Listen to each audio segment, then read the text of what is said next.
Half glass জল আছে, ওই দেখুন অন্যের অর্ধেক তো নেই, শাক অর্ধেক নেই, ওই যে ওই তরকারিটার অর্ধেক বাকি যাবে, এটা ঠাকুরের খাওয়া।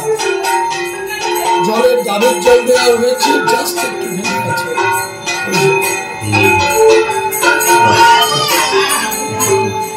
ওই সাইডে ওই সাইডটাতে জলগুলো অর্ধেক হয়ে গেছে, পায়েসটা পৌঁছানো আছে।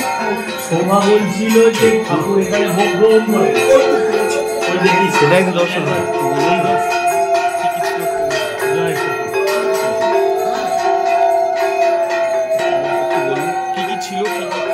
এখানে ছিল অন্ন ছিল, পুষ্পান্ন ছিল, পরমান্ন ছিল, 5 রকম ভাজা ছিল, ডাল ছিল, তরকারি ছিল, ধোকার ডালনা ছিল।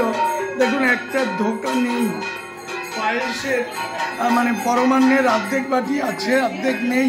পুষ্পান্নের অর্ধেক বাটি আছে, অর্ধেক বাটি নেই। জলের অর্ধেক আছে, অন্যেরও বেশ খানিকটা ওই সাইডে।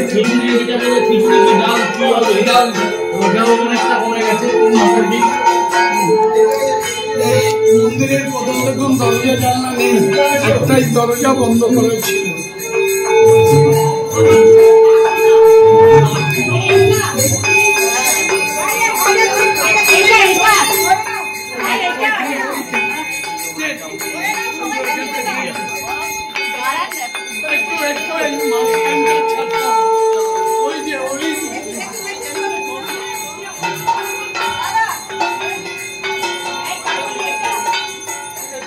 এই তো ঠাকুর গিলাসে জল খেয়েছে, দেখুন সব লেগে আছে।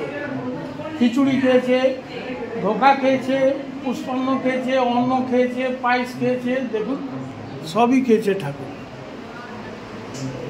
খিচুড়িটা দেখো অনেকটা দেখুন সব হাত দিয়ে তুলে দেখুন। খিচুড়িটা বলো, খিচুড়িটা দেখো ভালো হয়ে যায়।